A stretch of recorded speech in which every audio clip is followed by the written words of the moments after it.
The questions are, Gwen, I can't find cocoa beans in my country. What can I do about that? What's the alternative? Gwen, is it safe to eat raw cocoa beans? Gwen, what quantity of cocoa beans can I eat in a day? Hello everyone, how are you doing?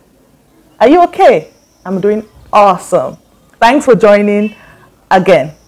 We'll be talking about how to take cocoa beans and also some side effects of taking cocoa beans in excess. We'll also be throwing some light on the other forms of cocoa you can take and what other alternatives you can take if you don't have cocoa beans in your country.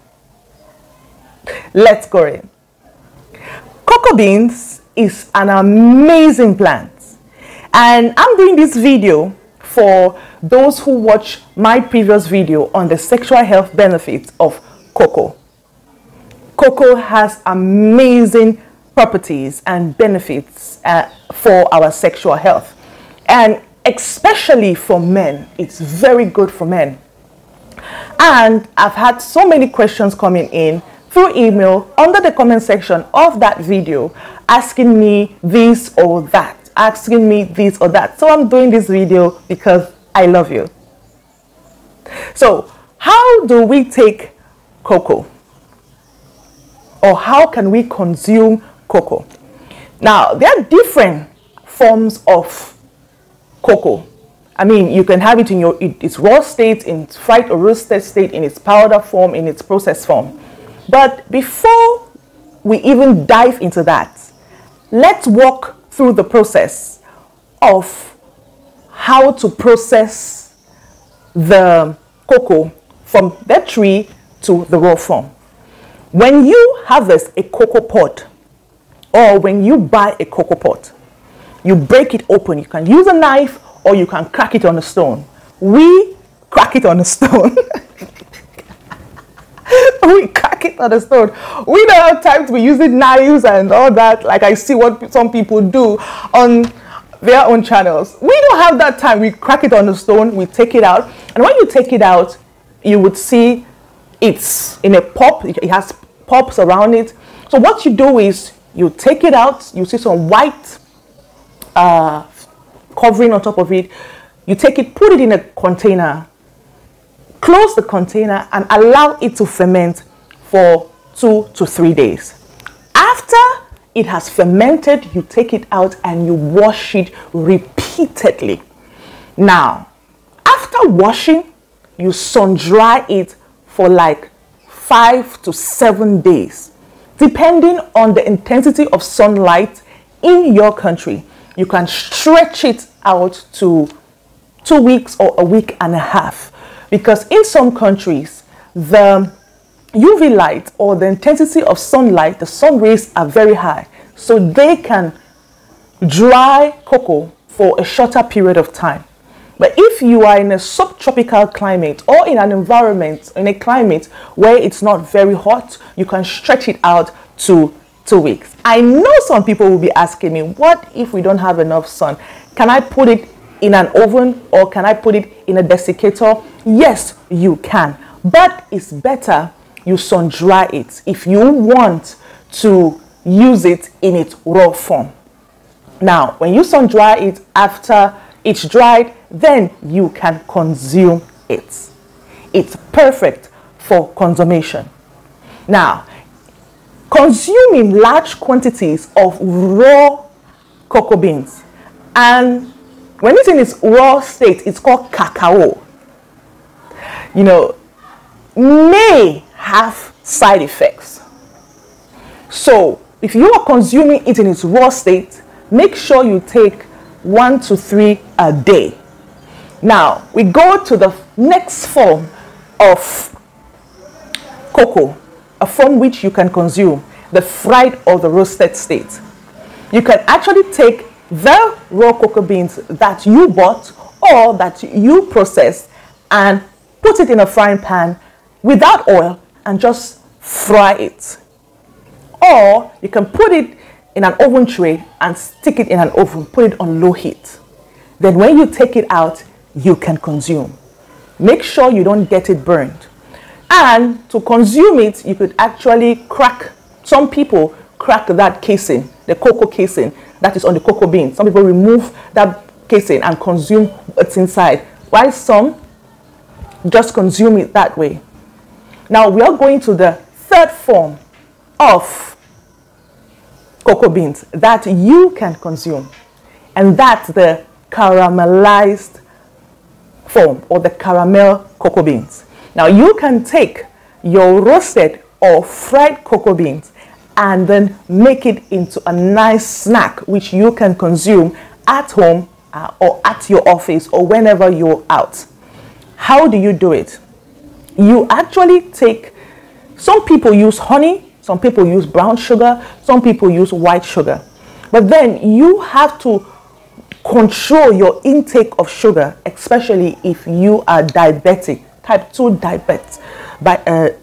diabetes. Note that cocoa helps reduce blood sugar and blood pressure. So whatever you are coating, whatever you're putting to coat your cocoa beans should be done in moderation. But if you want it more sweet, more punchy, you can actually add some vanilla flavor in the sugar that we are going to use as it melts in the pot, or you can add some flavoring in it or some coloring in it just to spice up some things, or if you want it sweeter. So how do you make your caramel cocoa beans? You could take about 100 grams of granulated sugar, and you take about 200 grams of roasted or fried cocoa beans. What you're going to do is you are going to dissolve that sugar inside some water. Just make a little bit of water, and once it is dissolved, you put it in a dry pot, and dry non-stick pot. And while you are cooking the sugar, the white sugar or the brown sugar, most people will prefer white sugar. While you are cooking it and you notice that it's about caramelizing, or you see it's about getting, it becomes very thick, you can drop in your cocoa beans, your fried or roasted cocoa beans, and then you will notice gradually the sugar will caramelize or solidify, and then you can put it in a plate or on some paper napkins to cool off, and then you consume. It's the same process when you want to caramelize peanuts or caramelize almond nuts. It's the same process, but this is the way we do it in our home. The fourth form of cocoa that you can consume is the powdered form. Now, how do you go about it? Some people just grind the raw cocoa beans and consume it as tea, or sprinkle it on their smoothie, on their dessert, or use it to bake cakes, bake pastries, and a lot more. While some would prefer grinding the roasted or fried cocoa beans. But if you ask me, I would say it's preferable to grind the roasted or fried cocoa beans that you can use as tea, you can use it in desserts, you can use it as on top of smoothies, in pastries, bakings, and a lot more. You can also sprinkle these in cereal. Now, the fifth form is dark chocolates. Dark chocolates. Some people asked me, especially some people who I think some of my viewers who are from the Caribbean told me that they don't have cocoa beans, or they can have access to cocoa beans in their country. Grab dark chocolate that contains at least 70% of cocoa. And if you can find dark chocolate in your country, I know there are different types of chocolate, but most times the cocoa is too processed. Remember, dark chocolate is made out of cocoa beans, cocoa butter, and a little bit of sugar. And if you have eaten dark chocolate before, you will notice that it's not as sweet or creamy, or it's not as transformed or processed like other versions of chocolate on the market. And the last form of cocoa that you can consume, if you can't afford cocoa beans, or you are not in a country where you can purchase cocoa beans or cocoa powder or dark chocolate, buy some cocoa butter, cook with it, and use it as bread spread. Now, if you are using it for cooking and as bread spread, make sure it has been purified. Make sure it has been purified, because in the process of producing cocoa butter, especially if it's done locally, it is exposed to a lot of microbes. Make sure that you're getting it from a source that has processed their cocoa butter, or let me say purified your cocoa butter. Swap your table butters that you buy from the supermarket with cocoa butters. We'll be talking now about what quantity can I consume. Firstly, I want to say, if you are sensitive to caffeine, if you know that when you take coffee or when you drink certain teas or eat certain foods that contain caffeine, it disturbs you and you are not able to go to bed, please take your last cocoa product or form of cocoa before 3 p.m. your time. Make sure you take it in the mornings, and your last intake of any cocoa product should be before 3 p.m. What I'm trying to teach you is to consume products that are more natural and unprocessed.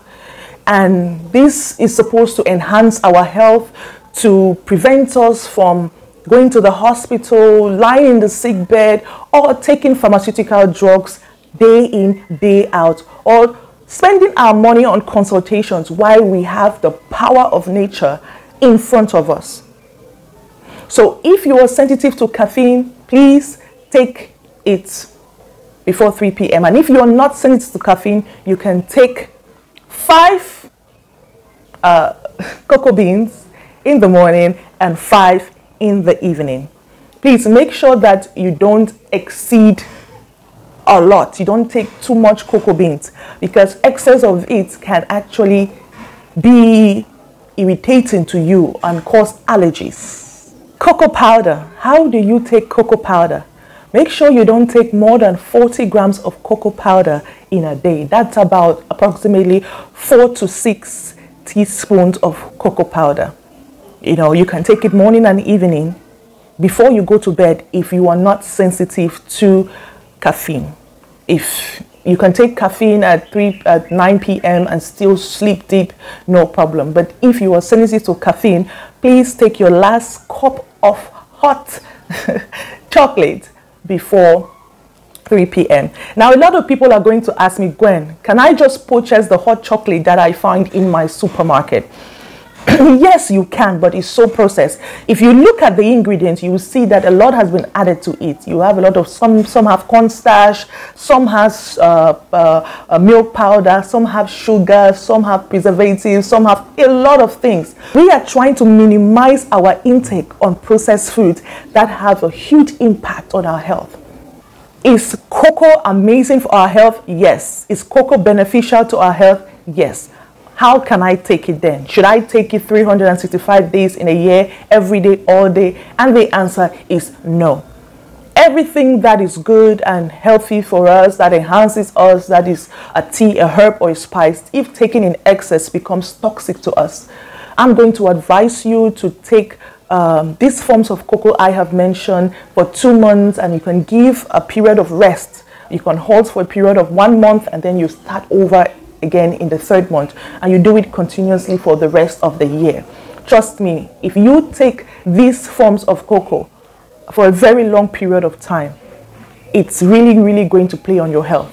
And if you take the processed form of cocoa or hot chocolate that you find in your supermarket, you will gain a lot of weight. And those who have been taking a lot of hot chocolate will testify to this. So stick to this advice I'm giving you and you will enjoy your health. You will. What are the side effects of taking too much cocoa or taking excess cocoa beans or cocoa powder or more than 40 grams of cocoa powder in a day? The first thing is you irritate your bladder, and this could cause you to urinate frequently. It could cause frequent urination. Just as spicy food, just as coffee, just as other alcohol can be an irritant to our bladder, too much cocoa can irritate the bladder. Secondly, it will cause nervousness. It could cause sleeplessness. It could give you irregular sleep patterns, and this is particularly for those who are sensitive to caffeine. It could increase your heartbeat, that's the fourth point, and some people it may cause palpitations. And if you push it, you could be having blackouts at some point. The fifth point, it could change your taste buds. It could cause you allergies on your skin and in your mouth. The sixth point, it could give you a stomach upset. It could nauseate you. The seventh point, give you nausea. 8 points, give you migraines. And some people would experience headaches. Some people, if they push it, they will constantly be dehydrated because they are constantly going to the toilet. So they'll find themselves constantly drinking water and dehydrated, getting headaches and all that. So my advice to you is to consume cocoa moderately. Enjoy the benefits, the sexual health benefits. Enjoy the overall benefits that cocoa has in our bodies, and you will live longer. You will enjoy your sex life. You will have multiple orgasms. You will have shorter sexual refractory period. You will have great stamina. Your penis could be hard for a long time, work hard for a long time. You will have good sperm mortality, good sperm quality. You will enjoy low blood pressure at a normal, or let me say normal blood pressure. You would enjoy a normal sugar levels, and you will also lose weight in a good way. Thank you for joining me.